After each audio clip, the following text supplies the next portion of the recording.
Assalamualaikum warahmatullahi wabarakatuh. Selamat pagi sobat tani dan teman-teman subscriber di mana saja Anda berada, saya ucapkan selamat pagi. Baik sobat tani dan teman-teman, pada kesempatan pagi kali ini saya akan membagikan sharing atau kita akan membahas dua topik, yaitu yang pertama topiknya cara meminimalisir terjadi banyaknya rontok yang berlebih pada kopi, dan yang kedua adalah kita akan membahas tentang penyambungan, karena kemarin ada yang bertanya, salah satu sobat tani kita, Mas apakah masih bisa menyambung baru di bulan 1 sekarang ini ya. Oke, jadi dua topik tersebut yang akan kita bahas pada konten pagi kali ini. Dan yang barusan menemukan channel Kopi Jalan Expressnya, saya ucapkan selamat bergabung, dan yang sudah subscribe saya ucapkan banyak terima kasih. Seperti itu ya sobat tani. Oke sobat tani pencinta kopi di seluruh tanah air, kita akan membahas topik yang pertama, yaitu tentang terjadinya rontok yang berlebih dan cara meminimalisirnya ya sobat tani. Seperti yang di hadapan kita ini, kita akan cek ya sobat tani, kita akan cek apakah yang terjadi dalam buah kopi kita ya. Jika buah kopi kita itu yang layu seperti ini, bolong, itu artinya terkena penyakit penggerek ranting. Nah contoh seperti ini nih ya, ini terkena penggerek ranting. Untuk cara mengatasinya kita sudah sharingkan di video konten minggu yang lalu, yaitu menggunakan insektisida Puradan dengan ditaburkan cukup 1 sendok per pohon. Seperti itu ya, dibersihkan dulu untuk sampahnya lalu kita taburkan. Dan jika untuk buahnya ini layunya tidak ada bolongannya, ini salah satunya bisa jadi kekurangan unsur hara ya, unsur hara KCl. Seperti itu, karena memang faktanya pada bulan-bulan kemarin saya sempat telat memberikan KCl-nya pada buah kopi saya ini, makanya ada yang layu-layu begini ya. Seharusnya ketika memasuki cuaca yang ekstrim itu untuk KCl sudah berfungsi ya, untuk fungsinya sudah bekerja dengan baik, jadi kita terhindar dari buah yang layu-layu dan rontok ya, seperti itu. Jadi sobat tani pencinta kopi di seluruh tanah air, untuk upaya meminimalisir terjadi kerontokan itu lumayan cukup banyak ya sobat tani. Kita harus rajin wiwilan, lalu kita harus berikan insektisida Puradan supaya tidak terserang oleh hama penggerek buah. Lalu kita berikan juga pupuk yang seperti jenisnya KCl, ditambah pula dengan pertahanan imun atau kekebalan tanaman kita, yaitu SP. Jadi itulah poin-poin penting terhadap menjaga agar buah itu pertahanannya kuat ya dari rontok atau terjadi rontok yang berlebih. Minimal kita bisa meminimalisir, seperti itu ya sobat tani untuk upayanya.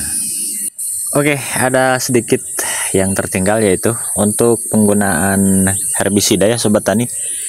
Saya sarankan untuk kopi yang masih tanggung besarnya, jangan menggunakan herbisida sistemik, gunakanlah herbisida yang kontak saja ya sobat tani.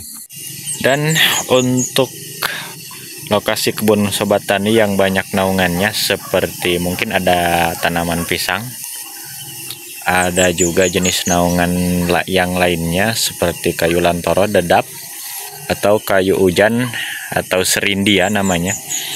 Ketika musim penghujan usahakan dipangkas dulu ya, usahakan dipangkas, jangan rimbun. Itulah yang menyebabkan juga terjadinya rontok pada buah kopi kita ya, karena kurangnya cahaya matahari yang masuk kepada buah kopi kita itu mengakibatkan terjadinya rontok yang berlebih juga. Maka seperti ini ya, harus bebas naungan. Tuh, jarang sekali naungannya ya. Tuh, bisa sobat tani saksikan, untuk naungannya jarang ya. Oke, itu saja poin-poin terpentingnya. Silahkan dikaji dan dipahami dengan teliti untuk step by stepnya ya, cara meminimalisir terjadinya kerontokan pada buah kopi kita yang berlebih, sobat tani ya. Baik sobat tani, kita akan membahas mengenai sambungan baru ya sobat tani. Nah, ini bulan 1, jadi silahkan monggo yang mau menyambung jangan khawatir, silahkan menyambung. Mungkin di bulan-bulan yang lalu belum sempat untuk para sobat tani kita ya, ada yang kendala di antres, mungkin kendala di pekerjaan yang lainnya. Yang mau melakukan penyambungan di bulan 1 silahkan monggo, masih bagus. Dan kena di mindsetnya kalah B1 menang di B2, atau untuk buah pertamanya belum lebat ya, tetap ikut musim di tahun 2026 nya, tapi tidak lebat. Bisa diprediksikan hanya kisaran 7 dompol atau 8 dompol saja paling banyak per satu rantingnya. Jadi monggo silahkan untuk yang mau menyambung di bulan 1 sekarang ini ya, jangan khawatir, masih tetap ikut musim di tahun 2026 nya. Nah, berhubung telat jadi kena masuk di kategori kalah B1 menang di B2. Hanya seperti itu aja ya sobat tani, dan jangan disunat untuk penyambungan di bulan 1 ini. Seperti itu ya sobat tani. Dan kita bahas juga mengenai penyimpanan bahan. Kemarin ada yang bertanya, apakah sebaiknya diserempakkan untuk penyimpanan bahan? Jadi akan saya jawab, betul. Kalaupun bisa diusahakan, monggo diserempakkan di bulan 10 ya. Contoh yang ini nih, ini bulan 10. Kalau sobat tani bisa menyerempakkan titik tumbuhnya, maka tidak perlu banyak bahan. Andaikan bahan raja, kita hanya butuh 4 saja, sudah 4 kg, karena satu ranting raja bisa mencapai 1 kg jika dengan catatan penyimpanan bahannya itu tepat ya, jadi panjang untuk ruasnya.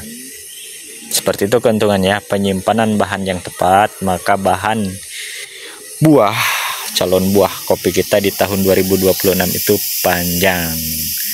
Dan berhubung di setiap pohon kopi kita itu berbeda-beda karakternya sobat tani ya, maka ada yang seperti ini ya. Ini penyimpanan di bulan 11 pertengahan, yang di bawah ini bulan 10, karena karakter kopinya ya tidak sama ya titik tumbuhnya. Kadang ada yang cepat tumbuhnya, kadang juga ada yang telat. Jadi untuk penyimpanan yang paling tepat di bulan 10 seperti ini, udah 4 ruas, hampir 5 ruas. Dan di bulan 11 juga masih bagus, rekomendasi nih yang ini ya, dan yang ini. Dan yang ini di bawahnya. Pada tahun 2026 akan kita naikkan bahan 1, 2, 3, 4, 5 tuh, 5 bahan, sama yang kecil ini masih kecil nih ya. Nih. Ini di bulan 12 pertengahan nih sobat tani. Seperti itu yang akan kita naikkan. Nah, yang posisi sekarang udah B3 kita turunkan semua. Tuh. Mengingat kebun ini kemarin dalam tahap pemulihan, posisinya bejigut, nggak karuan, jadi masih ada bahan ranting toleransi juga nih. Ini namanya dahan toleransi, hanya 1 tahun, nggak lanjut B2, kita potong dari sini. Jadi untuk B3 tuh, B3 semuanya ya, kita turunkan semua, kita naik bahan 1, 2, 3, 4, 5, walaupun 5 bahan, tetapi B1 semua ya, bisa mengalahkan yang 8 bahan. B3 seperti itu. Jadi seperti itu ya sobat tani. Untuk topik yang pertama dan keduanya mungkin sudah memahamin, dan adapun yang masih belum paham silahkan di komen-komen saja di kolom komentar, nanti akan kita sharingkan kembali di konten selanjutnya. Untuk konten kali ini saya cukupkan dulu sampai di sini. Mudah-mudahan ada hal positif yang bisa diambil. Saya akhiri, billahi taufiq wal hidayah. Wassalamualaikum warahmatullahi wabarakatuh.